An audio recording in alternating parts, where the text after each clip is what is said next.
What's up, guys? Shem here, 20 pages, and welcome to part 3 of 12 Rules for Life by Jordan B. Peterson.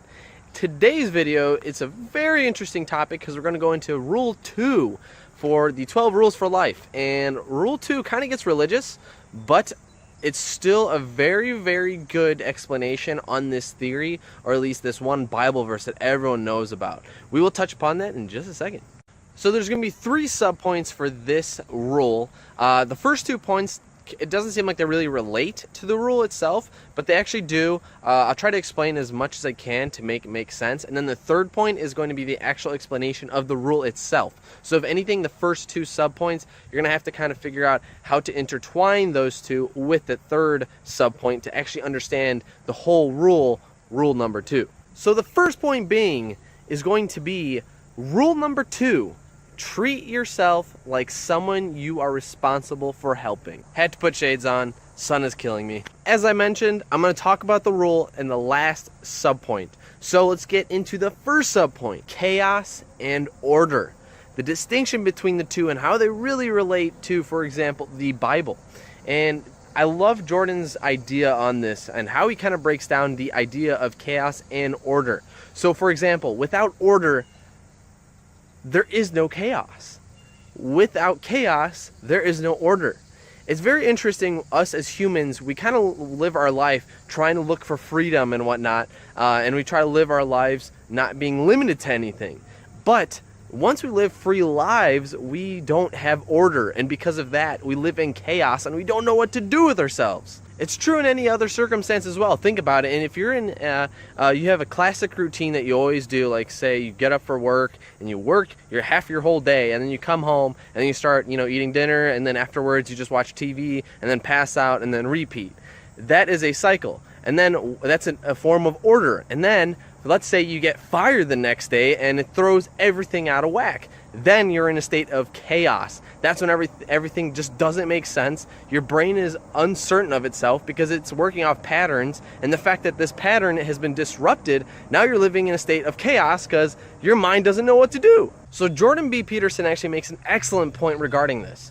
Whenever you're in a state of order, you're not really learning because you're doing the same routines over and over and over, and you're not really growing and developing. However, if you're in a state of chaos, yes, you are learning because you're getting out of the certain chaos situation that you're in. However, you're so brought down by the chaos that it's not really helping you grow. So what Jordan B. Peterson did, what he mentioned is simply, you have to have 1 foot in chaos and 1 foot in order. Whenever you have both intertwined in reality, you start learning and developing as a person and becoming better and better and better because you're getting the ideas of both worlds. You're getting the idea of your life in chaos and how you should be developing and becoming better through that, and you're learning through order because everything you've been doing is totally normal and it's kind of a cycle, and you still learn through your cycles and whatnot, but it's not as big of an explosion in growth as you would have in chaos. Jordan did also mention the fact that the chaos and order mentality,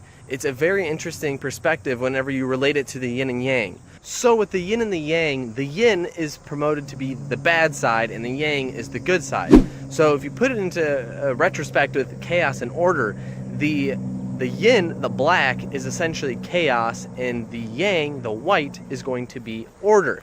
And if you put it into the yin-yang, you have a little dash of the good and bad together, as well as the bad with the good. And this pretty much promotes the fact that with chaos, there comes order. With order comes chaos. All right, so let's go into the second subpoint, which is going to be the Garden of Eden and real life.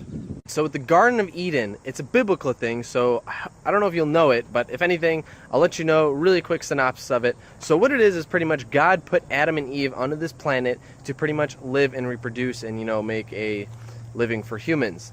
And a serpent, or a snake, pretty much came up and told Eve to go eat an apple off a forbidden tree that God told them not to eat anything from. And the purpose why the snake told her this is because she'll become conscious of things and start realizing, the reality of the world. So she does that. And what this does pretty much throws everything off, and this is pretty much where we are now. So how does this relate to real life?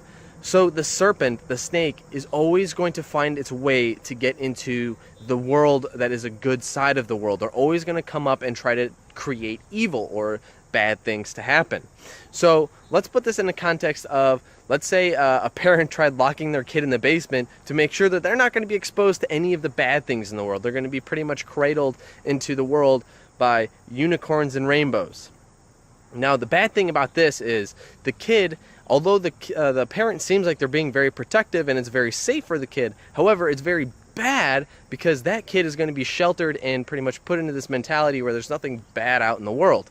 As I mentioned, the serpent, the snake, is always going to find itself a way into the world to create evil or bad things. So in this case, the parent is actually going to be the bad person. It's going to be the snake, the serpent. Reason being is because they are hiding the bad things from the world from the child. And the child doesn't know anything that's bad. And then they're going to find out within time the parent is actually the bad thing because they're restricting them from exploring life and seeing new experiences, things that they have to realize on their own is good or bad. So Jordan even mentions, he's like, okay, so if that's the case, then why don't we just get rid of evil in general? The problem with that is, that Jordan mentions, is if you get rid of evil in general or anything that's bad, humans are useless. We are literally useless. We won't be doing anything because we know that there's no bad repercussions for good or bad, so it really doesn't matter. All right, now we're going to go into the actual point, which is going to be rule 2. Treat yourself like someone you're responsible for helping. So here's a popular Bible verse that pretty much everyone knows, and that's, do unto others as you would have them do unto you. Now, the purpose why Jordan mentions this is because it relates to the actual rule itself.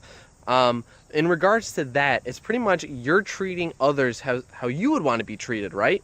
Now, the interesting thing that Jordan mentions is this does not mention at all to be nice.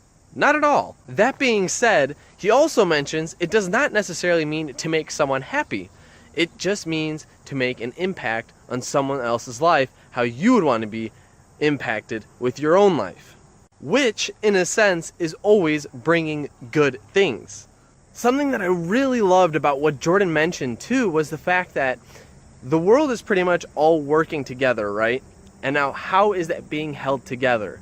And he pretty much mentioned how people that have certain circumstances, some kind of disability, some mental disability, physical disability, whatever it is, whenever they are working with someone that also has some kind of problem, not necessarily the same problem, but something of similar, characteristics, something that has them defective, I guess you can say, those people usually work. I wish I could put my hands together and kind of like mesh my hands together, because they mesh together so well and they actually show compassion for each other and care for each other. It's the most genuine and sincere kind of care. With these people too, if you don't have any problems or anything like that, these people that don't have those problems, they look at those individuals and they see how they work together in such harmony and they actually have good caring nature to them.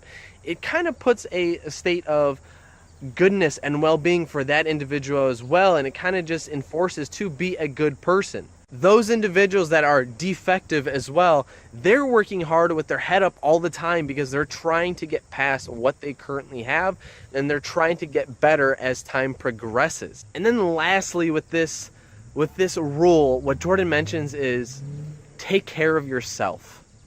Within this rule, he mentions how people don't even take care of themselves. They take care of their animals, their pets, more than they take care of themselves. And to him, he mentions, how worthless of a human must you be that you care for animals more than yourself? I'm not saying that we shouldn't care for animals or anything like that. However, the point is, you have a consciousness. Animals really don't. So you should be taking care of yourself before you're taking care of other things. So bottom line is, Jordan, what he wants you to do is simply take care of yourself first. Once you start taking care of yourself, you can ultimately take care lovingly for the others that you care for. So guys, know how you want to be treated. Know that you want to be treated with respect, with good things, good vibes, and whatever else you have, and expect that to be reciprocated to the other people around you. This is kind of weird because I have an audience somewhere over there on the other side of the river just watching me being a weirdo, looking at my camera, talking. Well guys, that's all I have left in today's video. Be sure to drop a comment below. I'd love to hear your thoughts on this video. Other than that, follow us on Instagram and please subscribe below. I'd really appreciate it. You guys are awesome. Keep being amazing and keep being great. Take care.